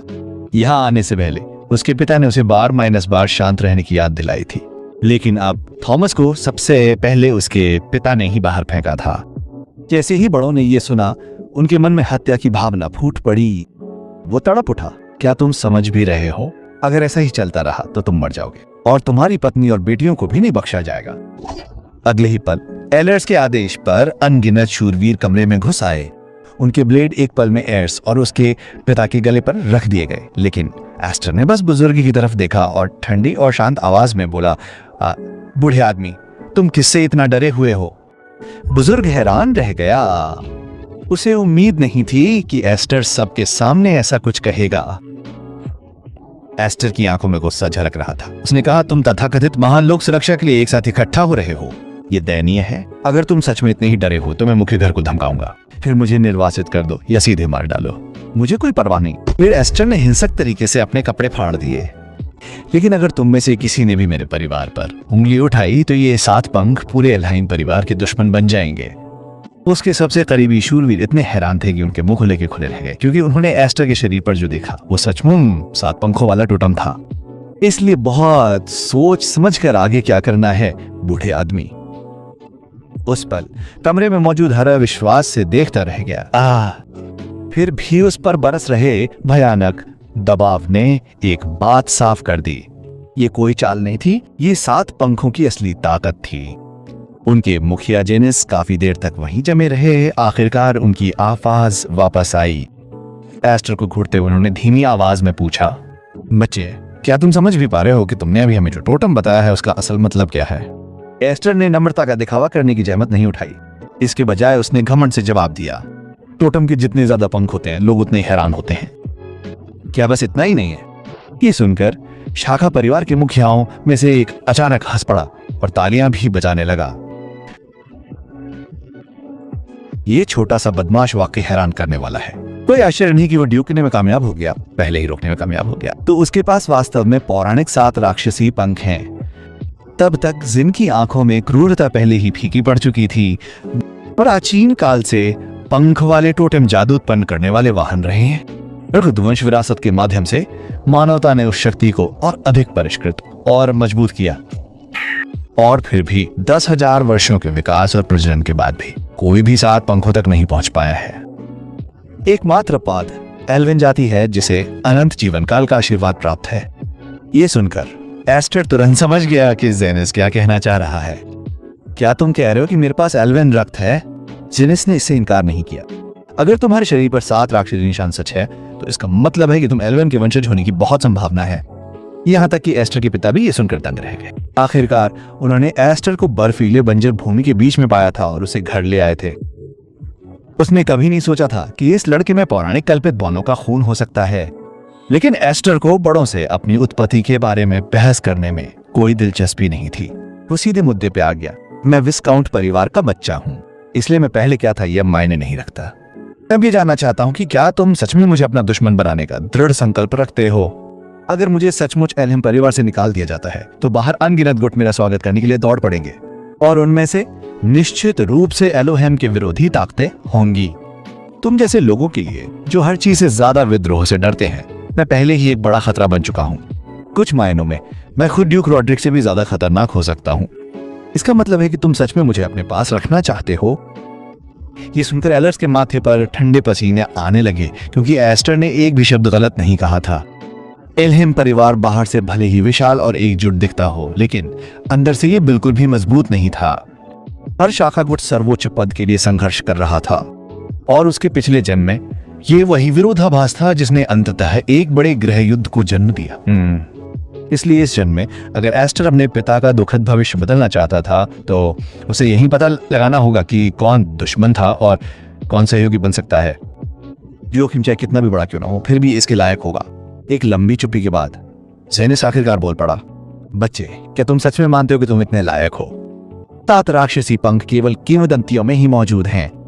कोई ही यह साबित नहीं कर सकता कि तुम्हारे शरीर पर 7 पंख वास्तव में असली हैं। एस्टर जरा भी पीछे नहीं हटा। फिर अगर तुम्हें लगता है कि यह नकली है तो मुझे अभी मार डालो, लेकिन अगर तुम ऐसा करते हो तो ये परिवार व्यक्तिगत रूप से भविष्य के एक ऐसे शक्तिशाली व्यक्ति को फेंक देगा जो उसके रास्ते में आने वाली हर चीज को कुचलने के लिए पर्याप्त मजबूत है। और अगर मैं किसी तरह बच गया तो देर मायने सबेर मेरे और तुम सबके बीच एक असली युद्ध छिड़ जाएगा। ये कहने के बाद एस्टर ने बिना पलक झपकाए जिन्नी की ओर देखा, क्योंकि उसके द्वारा अभी मायने सभी बोला गया हर शब्द बूढ़े आदमी को फंसाने के लिए चाह रहा था। और अगर वो जरा सी भी गलती करता तो उसे और उसके दत्तक परिवार को वहीं पर मौत के घाट उतार दिया जा सकता था। तभी शाखा परिवार के एक सरदार काउंट मेज खड़े हुए। तो फिर इस बच्चे को क्यों न एक परीक्षण से गुजरने दिया जाए कि आप सभी अपनी आंखों से 7 पंखों की असली ताकत देखने के लिए उत्सुक नहीं हैं? अगर एलीन परिवार वास्तव में महाद्वीप पर सबसे मजबूत है तो निश्चित रूप से आपके पास एक उचित परीक्षण के लिए कम से कम एक जगह है। एस्टर तुरंत समझ गया कि काउंट का असली मतलब क्या है। हालांकि मेज इसे एक पारिवारिक निर्णय के रूप में प्रस्तुत कर रहा था। इसमें कोई संदेह नहीं था कि वो वास्तव में एस्टर को सार्वजनिक रूप से 7 पंखों की शक्ति का प्रदर्शन करने और उन जिद्दी बूढ़े लोगों को बहस करने के लिए कुछ भी नहीं छोड़ने का मौका दे रहा था। ये सुनकर जेनिस ने आखिरकार सिर हिलाया। बहुत अच्छा बच्चे, अगर तुम सचमुच चाहते हो कि हम सभी तुम पर विश्वास करें तो हमें 7 पंखों वाली शक्ति दिखाओ जो अपने रास्ते में आने वाली हर चीज को कुचल सकती है। इसके तुरंत बाद वे एस्टर को अंतहीन अंधेरे में दबे एक काल कोठरी में ले गए। ये जगह कभी संकट के समय परिवार के लिए आश्रय के रूप में काम करने के लिए थी, लेकिन इतने सालों तक उसका इस्तेमाल होता रहा और आखिरकार हमने उसकी जगह एक ताकतवर जानवर पालना शुरू कर दिया। तुम्हारी परीक्षा सरल है, हार। चीजों को इस मुकाम तक पहुंचते देख पिताजी अब भी मन ही मन बुदबुदा रहे थे। मैंने तुमसे शुरू में ही कहा था, चाहे कुछ भी हो जाए तुम्हें 7 राक्षसी पंखों का रहस्य छिपा कर रखना था। लेकिन एस्टर ने शांति से जवाब दिया, मैं इसे हमेशा के लिए नहीं छिपा सकता, और इसके अलावा वे मेरे परिवार के खिलाफ कदम उठाने के लिए पहले से ही तैयार थे। ये सुनकर पिता काफी देर तक चुप रहे। अंत में उन्होंने गंभीर स्वर में कहा, चाहे कुछ भी हो अपनी सतर्कता कम मत करना, तुम्हें जीवित वापस आना होगा। अगले ही पल एस्टर सीधे काल कोठरी में कूद गया। उसके शरीर पर जंजीरें लटकी हुई थी, उसके हाथ में भक्षण करने वाली राक्षसी तलवार थी। जैसे ही वो नीचे की गहरी गहराई में पहुंचा, उसने अपनी आंखों में जादू भर लिया ताकि अंधेरा उसकी दृष्टि में बाधा न बने। लेकिन जैसे ही उसने देखा कि आगे क्या होने वाला है, उसकी पुतलियां बुरी तरह से उड़ गईं, क्योंकि ड्यू के वंश का उम्मीदवार उत्तराधिकारी जिसे एस्टर ने कुछ समय पहले हराया था, पहले राक्षसों का भोजन बन चुका था। एस्टर को भी उम्मीद नहीं थी कि एल्हम परिवार इतना निर्दयी होगा। उसने कभी नहीं सोचा था कि एक प्रत्यक्ष रक्त वंशज भी इस तरह का अंत कर सकता है। जैसे ही उसे एस्टर की उपस्थिति का एहसास हुआ, रसातल का राक्षसी शेर धीरे से उसकी ओर मुड़ा। सिर पर अपनी भयानक तीक्ष्ण प्रवृत्ति से उसने एस्टर के अंदर छिपी एक भयावह शक्ति को महसूस किया। जैसे ही उसने उसके आभा मंडल को अवरुद्ध किया, उसने एक गगनभेदी गर्जना की और एक क्रूर गति से उस पर झपटा। लेकिन एस्टर ने केवल अपनी तलवार निकाली और वो लाल रंगी रोशनी की एक किरण में बदल गई। अगले वो शक्तिशाली मरे हुए जानवर के अनगिनत टुकड़े हो गए। बाहर से देख रहे परिवार के सभी बुजुर्गों को एक अनैच्छिक ठंडक महसूस हुई। उस काल कोठरी में जाने से पहले उन्होंने जिस भी व्यक्ति को फेंका था, वो बिना किसी प्रतिरोध के निकल गया था। फिर भी एस्टर ने उस जानवर को इस कदर कुचल दिया था कि ये मुश्किल भी नहीं लग रहा था। इसलिए ये राक्षस उतना शक्तिशाली नहीं था जितना दिख रहा था। ईमानदारी से कहूं तो मेरे लिए ये सिस्टर कोडो जितना डरावना भी नहीं था। लेकिन ठीक उसी समय एस्टर को अचानक अपने पीछे से जादू की एक मुड़ी हुई लहर महसूस हुई। जैसे ही वो घूमा, उसकी पुतलियां बुरी तरह से उड़ गईं, क्योंकि उसने अभी जिन मधुमक्खियों को फाड़ा था, वे खुद को फिर से एक साथ खींच रही थी। वे खुद को फिर से। इससे ये साबित हो गया कि ये एक सच्चा मरा हुआ प्राणी था। ये देखकर पिताजी के चेहरे पर तुरंत ही भाव आ गए। मुख्य सदन ने इस तरह के भयानक प्राणी को क्यों पाला? 7 दानवीय पंखों के साथ भी एस्टर इस तरह के राक्षस को संभाल नहीं सकता। लेकिन एल्डर जिन के चेहरे पर मुस्कान और भी ठंडी हो गई। जब हमने इसे पहली बार पाया तो हमने भी इसे एक साधारण जानवर समझा, लेकिन इसे मारने के लिए हमने कितने भी तरीके अपना ये तुरंत खुद को ठीक कर लेता था। इसलिए अंत में हमने इसे शक्ति परीक्षण के लिए एकदम सही उपकरण में बदल दिया। आसपास पास मौजूद शाखा परिवार के मुखिया गंभीर दिख रहे थे। उनकी नजर में ये एक ऐसा दुश्मन था जिसे हराया नहीं जा सकता था। उनके जैसे शक्तिशाली लोगों के पास भी एक मरे हुए प्राणी का कोई जवाब नहीं था। इस छोटे लड़के की तो बात ही छोड़िए, उनमें से एक को बोलने से नहीं रोका जा सका। एल्डर, क्या तुम सचमुच उसे यूं ही मरने दोगे? उसके पास पौराणिक 7 दानवीय पंख हैं, लेकिन जिनी ने परीक्षण को रोकने का कोई इरादा नहीं दिखाया। अगर वो सचमुच उस जानवर द्वारा निगल लिया गया है तो इससे यही साबित होता है कि उसके 7 दानव पंख एक खोखली उपाधि के सिवा कुछ नहीं है। इसके अलावा अगर वो मर भी जाता है तो भी मैं उसे एक मरे हुए प्राणी में बदल सकता हूँ, जिससे उसे नियंत्रित करना आसान हो जाएगा। काउंट मी, जिसने पहले एस्टर के लिए सार्वजनिक रूप से बात की थी, केवल तनाव और पसीने से तर हो सकता था, लेकिन उसे भी मुकदमे में हस्तक्षेप करने का कोई अधिकार नहीं था। वो केवल प्रार्थना कर सकता था कि एस्टर इस संकट से बच जाए। कई बार बातचीत के बाद एस्टर को आखिरकार समझ में आ गया कि उसके सामने वाली चीज वास्तव में कितनी भयानक थी। चाहे उसने उसे कितनी भी बार काटा हो, उसके किसी भी हमले से वास्तव में स्थायी नुकसान नहीं हुआ। साधारण मरे हुए पुनर्जीवित हो सकते हैं, लेकिन इतनी जल्दी नहीं। इससे भी बदतर, हर बार जब वो खुद को बहाल करता है तो उसकी आभा वास्तव में और भी मजबूत हो जाती है। अगर कोई इस तरह के प्राणी को बुरी तरह से नष्ट करना चाहता है तो 2 सबसे आम तरीके हैं, सूरज की रोशनी या पवित्र अवशेष के माध्यम से शुद्धिकरण माध्यम से।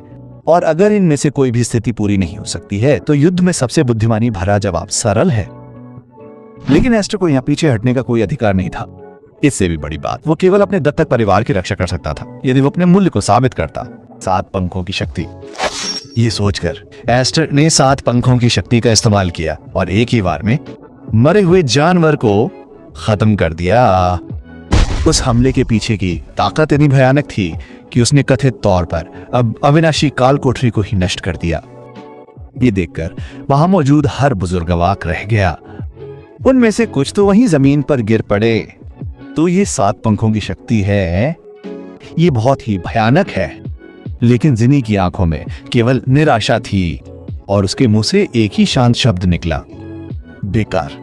फिर अगले ही पल एक विशाल जानवर का पंजा और अचानक धुएं के बीच से निकला और एस्टर पर आ गिरा। उस भयानक शक्ति ने उसे जमीन पर इस कदर जकड़ लिया कि वो हिल भी नहीं सका। जैसे ही पिता ने देखा कि एस्टर की जान खतरे में है, वो इसे और बर्दाश्त नहीं कर सका और सहज भाव से कालकोठरी में घुसने ही वाला था। लेकिन काउंट मीज ने उसे एक तेज आवाज के साथ रोक दिया। अगर तुम उसे अभी बचाने के लिए कूद पड़े तो तुम बस मर जाओ, जिसने उसे मरवा डाला। ये सुनकर पिता ने ठंडे स्वर में पूछा, ये तुम मुझसे कह रहे हो कि मैं यहाँ खड़ा रहूं और उस जानवर को उसे जिंदा खाते हुए देखूं? लेकिन काउंट मीज ने तुरंत समझाया, एक पिता के तौर पर तुम इतने हिल गए हो कि ये साफ तौर पर नहीं देख पा रहे हो। उस बच्चे ने निराशा का एक भी निशान नहीं दिखाया है। जिसका मतलब है कि वो अभी भी अपना असली तुरुप का पत्ता छिपा रहा है। और उसी पल एस्टर के मुंह के कोने पर एक ठंडी मुस्कान धीरे से उभरी, क्योंकि जिस कारण से वो अब तक खुद को कमजोर दिखा रहा था वो ठीक इसी पल के लिए था। अगले पल एस्टर ने उस भक्षक दानव पर जादू उड़ेलना शुरू कर दिया जो पागलों की तरह उड़ रहा था। सघन जादू से बनी तलवार तुरंत उस मरे हुए जानवर के R- पार हो गई।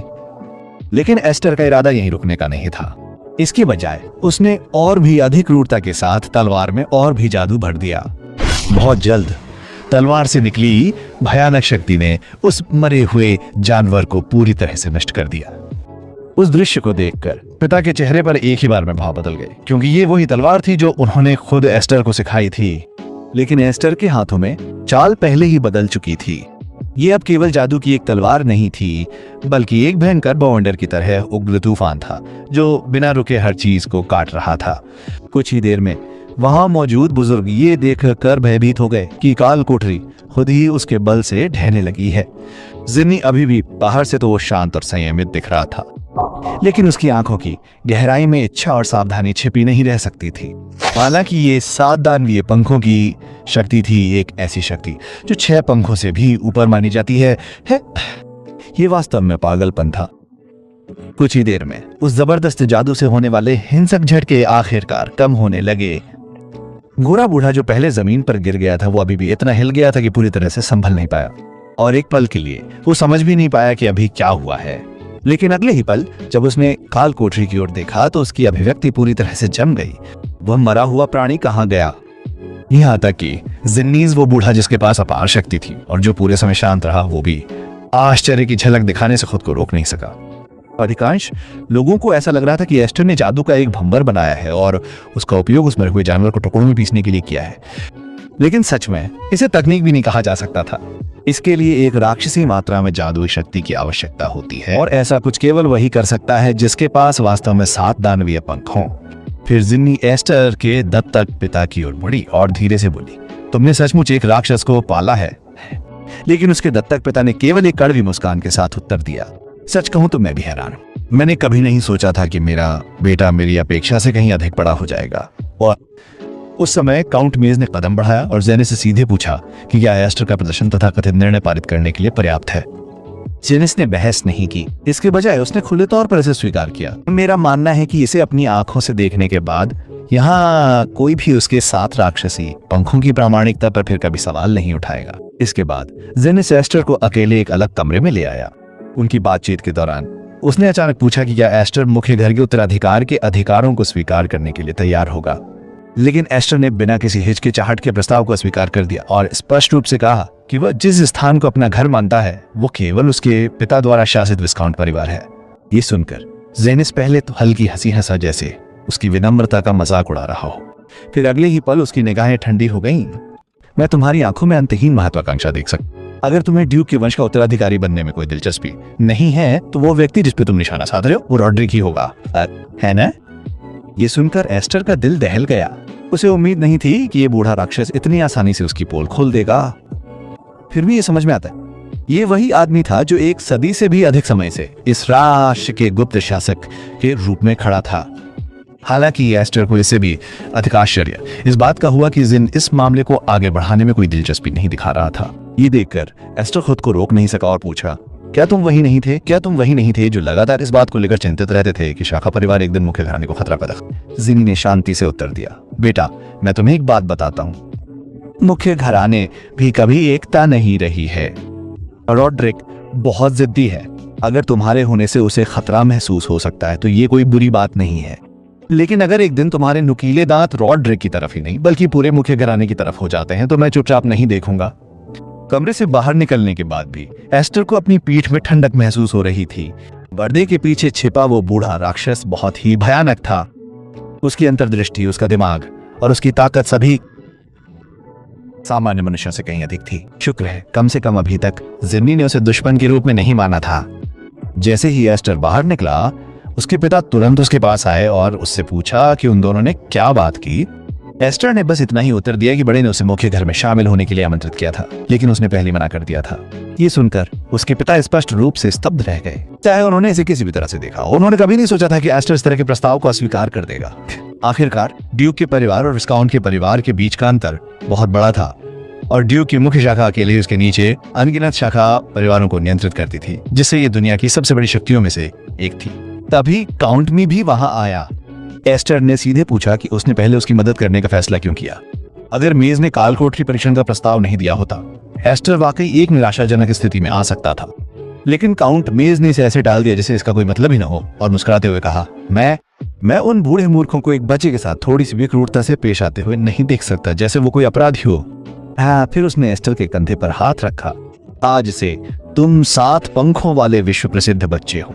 इस बिंदु से ब्रांच परिवार के मुखिया और असली शक्ति रखने वाले सभी रईसों की नजर तुम पर होगी। कुछ तुम्हें जीतने के लिए हर संभव कोशिश करेंगे, दूसरे तुम्हें सही मायने में विकसित होने से पहले मिटाने की कोशिश करेंगे। इसलिए इस पल से तुम पर एक अंतहीन ज्वार की तरह गिरने वाली हैं। वह एस्टर ने उसकी ओर देखा और गंभीर स्वर में पूछा, तो फिर मुझे भी गिन लो। क्या तुम भी मुझ पर नजर रखने वालों में से एक हो?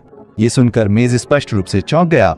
उसने स्पष्ट रूप से एस्टर से इस बारे में इतनी सीधी बात करने की उम्मीद नहीं की थी, लेकिन फिर वो गर्व से फूला नहीं समाया और कहा कि नाइट अकादमी के निदेशकों में से एक के रूप में वो स्वाभाविक रूप से एक प्रतिभाशाली युवा को व्यर्थ मरते हुए नहीं देखना चाहता था। ये कहते हुए उसने लापरवाही से पास में खड़े एक गोरे बुजुर्ग की ओर इशारा किया, जिससे स्पष्ट हो गया कि वो व्यक्ति भी उसी तरह का व्यक्ति था। उसके बाद उसने बस अपना हाथ हिलाया और चला गया। बच्चे, मैं तुम्हें हमारी अकादमी में देखने के लिए उत्सुक हूँ। जब वो समय आएगा तो हम फिर मिलेंगे। उसे जाते हुए देखकर एस्टर एक गहरी सांस छोड़ने से खुद को रोक नहीं सका।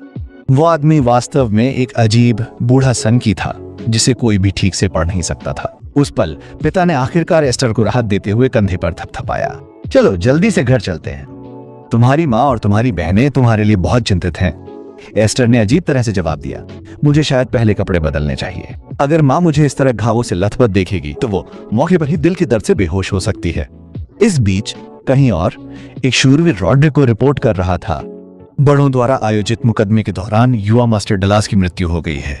लेकिन अपने बेटे की मृत्यु के बारे में सुनकर रॉड्रिक ने जरा भी नाराजगी नहीं जताई।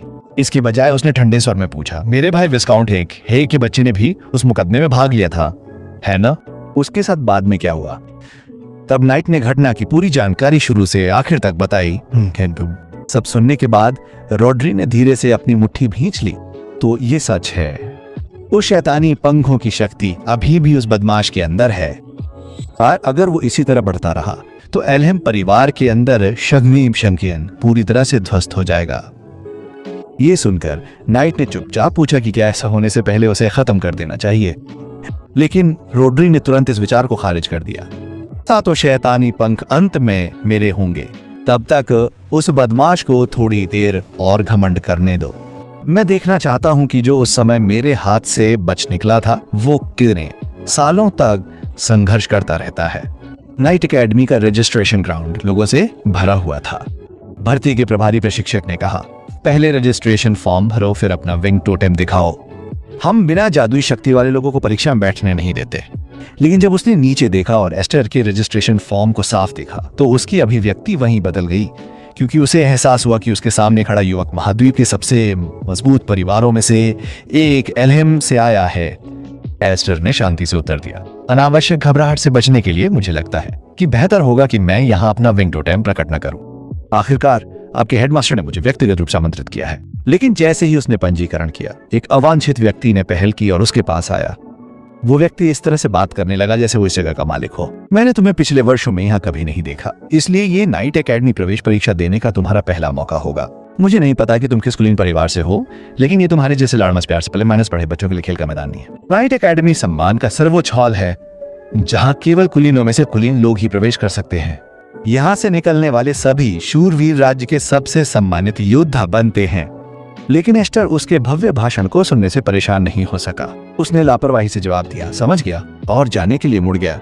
फिर भी वो आदमी तुरंत उसके पीछे भागा और बड़बड़ाता रहा, मेरे जैसा ताकतवर योद्धा भी हर दिन ट्रेनिंग लेता है और अनगिनत बार एंट्रेंस टेस्ट दे चुका है, फिर भी मुझे अभी तक एडमिशन नहीं मिला है। और तुम्हारी कमर में एक टूटी हुई तलवार लटकी हुई है। तुम्हें देखकर ही पता चलता है कि तुम कोई नौसिखी हो जो तलवार चलाना भी नहीं जानता।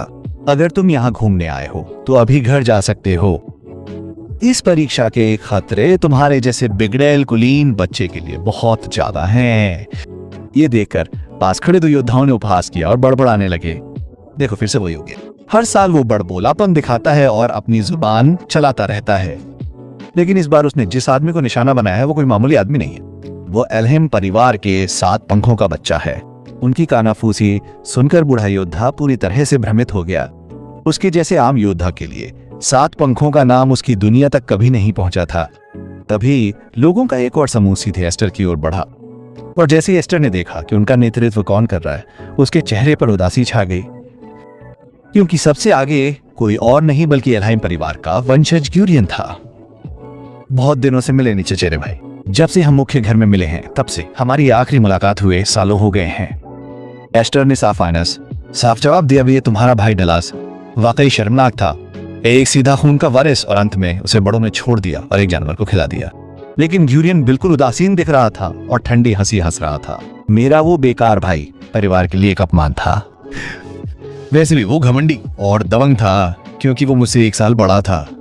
ईमानदारी से कहूं तो उसके मरने के बाद मुझे पहले से कहीं बेहतर महसूस हुआ। मुझे नहीं पता कि तुम्हारे 7 पंख असली हैं या नहीं, या तुम और क्या छिपा रहे हो। पारिवारिक संपत्ति में उन 7 राक्षसी पंखों की वजह से कोई भी तुम पर हाथ उठाने की हिम्मत नहीं करता था। लेकिन अपने आप पर बहुत ज्यादा घमंड मत करो। मुख्य घर के लोग उतने कमजोर नहीं हैं जितना तुम सोचते हो। एलर्स की नजरों में तुम परिवार के लिए भविष्य की उम्मीद हो सकते हो, लेकिन यहाँ कोई तुम्हारी रक्षा करने वाला नहीं है। ये सुनकर वहां मौजूद लोग बसाहें भर रहे थे। उनकी किस्मत बहुत खराब थी। इस प्रवेश परीक्षा में बैठने वाले सभी लोगों में से 2 को एल्हाइम परिवार से आना ही था, और उन सभी में से पहले वाला बड़ा शूरवीर सबसे ज्यादा घबराया हुआ था। उसने एस्टर को बेचैनी से देखा और धीमी आवाज में पूछा, तो क्या तुम सच में एल्हाइम परिवार से हो, जिसे सबसे मजबूत माना जाता है? ये देखकर एस्टर ने खुलेआम स्वीकार कर लिया। सीनियर, मुझे बस एस्टर कहो। कुछ ही देर में सभी लोग परीक्षा स्थल पर पहुंच गए। उनके ऊपर खड़े परीक्षक जोर से चिल्लाए, नाइट एकेडमी राज्य के शूरवीरों को तैयार करने के लिए है। अब जेत, तुम राजा के लिए अपनी जान जोखिम में डालने वाले गौरवशाली तलवारबाज बनोगे, इसलिए यहाँ कूड़े का कोई उपयोग नहीं है। बेहतर होगा कि तुम आज की परीक्षा को असली युद्ध के मैदान की तरह समझो, नहीं तो यहाँ मरने वाले तुम ही होगे। उस समय एस्टर को अपने पूरे शरीर में हल्का माइनस हल्का कंपन महसूस हुआ, क्योंकि वो आखिरकार इस जगह पे वापस आ गया था जिस रास्ते से वो शाही शूरवीर बनता था। अपने पिछले जन्म में भी अपने पंख को देने के बाद उसे वास्तव में उस रास्ते पर चलने का अधिकार कभी नहीं दिया गया था। इसलिए इस बार उसे इस जगह को पार करना था, क्योंकि इस अकादमी के भीतर एक ऐसी शक्तिशाली दुनिया थी जिसे वो अपने पिछले जन्म में कभी छू नहीं पाया था। और अब उसकी मुट्ठी में 7 राक्षसी पंख थे। वो उस ऊंचाई तक पहुंचने वाला था जहां पहले कोई नहीं पहुंचा था। सबसे महत्वपूर्ण बात, जो अभी भी शाही शूरवीरों के शीर्ष पर खड़ा था, वो कोई और नहीं बल्कि उसका दुश्मन ड्यूक रॉडरी था। बस यहीं रुको और मेरा इंतजार करो कमीने, मैं जल्द ही तुम्हें पकड़ूंगा। लेकिन उससे पहले मुझे इस चयन परीक्षा को पास करना होगा। परीक्षकों ने आधिकारिक तौर पर परीक्षण का पहला दौर शुरू कर दिया, और इस दौर का उद्देश्य सरल था, उन पर छोड़े जा रहे भाले के जाल की अंतहीन बौछार से बचना। जैसे ही परीक्षण शुरू हुआ, अनगिनत लोग मौके पर ही मारे गए जो बच गए। घबराकर इधर माइनस उधर भागने लगे। केवल वे अनुभवी लोग जो पहले भी कई बार प्रवेश परीक्षा दे चुके थे, वे ही उचित जवाब दे पाए। वे सब एक साथ इकट्ठा हुए और एक साथ काम करते हुए चारों ओर से आ रहे भालों को रोक दिया। लेकिन जब परीक्षार्थियों ने ये देखा तो उनमें से कोई भी संतुष्ट नहीं हुआ, क्योंकि उन अनुभवी उम्मीदवारों के लाइन में बने रहने के बाद भी इस राउंड में बचने की संभावना शायद 30% से ज्यादा नहीं होगी। इस तरह की उथली प्रतिक्रिया बहुत जल्द अपनी सीमा तक पहुंच जाती है। और सबसे महत्वपूर्ण बात, इस राउंड का असली उद्देश्य लोगों को अपनी जान बचाने के लिए इधर माइनस उधर भागते देखना नहीं था। वे वास्तव में यह देखना चाहते थे कि क्या कोई पूरी चुनौती को पूरी ताकत से पार कर सकता है। उस समय बूढ़े शूरवीर ने एस्टर को अविश्वास से देखा। वो कौन सा मूर्ख है जो डर के मारे जम गया? वो बिना हिले माइनस डुले वहां क्यों खड़ा है? इस बीच यूरियन केवल बगल में खड़ा होकर उपहास कर रहा था। एस्टर को भालों से छलनी होते देखना चाहता था, लेकिन जैसे ही अनगिनत भाले एस्टर की ओर बढ़े, उसने अपनी कमर पर बंधी टूटी तलवार को धीरे से उठाया। जैसे ही एस्टर ने तलवार निकाली, जादू की एक लहर दौड़ गई और पूरे मैदान में छा गई।